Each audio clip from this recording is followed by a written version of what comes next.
crude oil రేట్లు తగ్గుతున్న petrol ధరలు పెరగబట్టే మతలబేంది $61 పడిన బ్యారెల్ క్రూడ్ ఆయిల్ పెట్రోల్ మాత్రం లీటర్ $107 లీటర్పై 2 ఎక్సైజ్ సుంకం పెంచిన కేంద్రం 2010లో క్రూడ్ ఆయిల్ $110 ఉన్న లీటర్ పెట్రోల్ $55 కానీ 2024లో 60 అంటే సగం తగ్గిన అక్కడ పెట్రోల్ మాత్రం $109 కేంద్ర ప్రభుత్వ తీర్పై నిరసనలు వెలువ ఖజానాను నింపుకునేందుకేనని విమర్శలు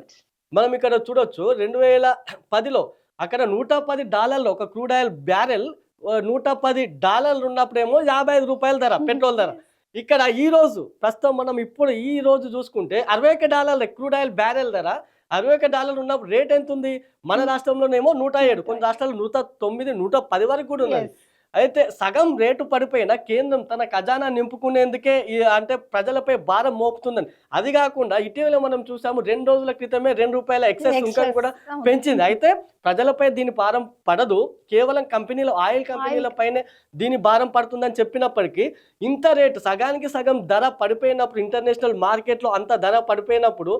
పెట్రోల్ ధరలో ఎందుకు మార్పు రావడం లేదు ఒకవేళ కేంద్రంపై ఆరోపణలు వచ్చినప్పుడు కేంద్రం చెప్తున్నది ఏంటి మేము దీన్ని జిఎస్టీ కిందకి తీసుకొస్తామంటే రాష్ట్రాలు ఒప్పుకోవడం లేదు ఒకవేళ మేము జిఎస్టీ పరిధిలోకి దీన్ని తీసుకొస్తే ఆటోమేటిక్గా రేటు తగ్గుతుందని చెప్తుంది కానీ దానివల్ల రాష్ట్రాలు తమ ఆదాయం కోల్పోతామని రాష్ట్ర ప్రభుత్వాల ఆరోపణ బీజేపీ అయితే కొన్ని బీజేపీ పాలిత రాష్ట్రాల్లో రేట్లు తక్కువగా ఉన్నప్పటికీ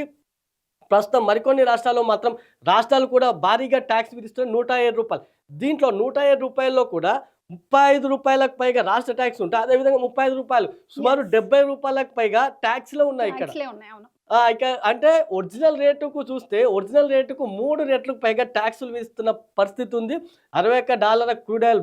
బ్యారెల్ ఉంటే $110 ఉంటాయి $55 $61 ఉంటే మాత్రం 109 అంటే ప్రభుత్వం ఇటువంటి ఉచిత పథకాలు ఇవన్నీ కాకుండా డైలీ కావాల్సిన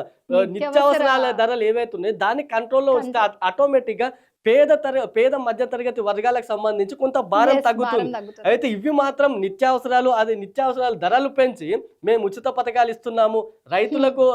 వారికి పెట్టుబడి సాయం అందిస్తున్నాం అంటూ అటు కేంద్రం అదే చెప్తుంది మేము కిసాన్ సమ్మాన్ నిధి ఇస్తున్నామని ఇక రాష్ట్ర ప్రభుత్వాలు అదే చెప్తున్నాయి రైతులకు కావాల్సింది ఎప్పుడో ఏడాదికి ఒకసారి ఇచ్చే $3-4 కాదు ఇటువంటి నిత్యావసరాలు పప్పు ధరల నుంచి మొదలు పెడితే పెట్రోల్ ధరలు ఇవి రేట్లు తగ్గినాయంటే ఆటోమేటిక్ పేద మధ్య తరగతి వర్గాల వారికి ఎంతో హెల్ప్ అవుతుంది వారిపై సగం భారం అయితే ఇలాంటి అన్ని మధ్య తరగతి వాళ్ళ మీద భారం పడుతుంది తప్పితే ఎవరి మీద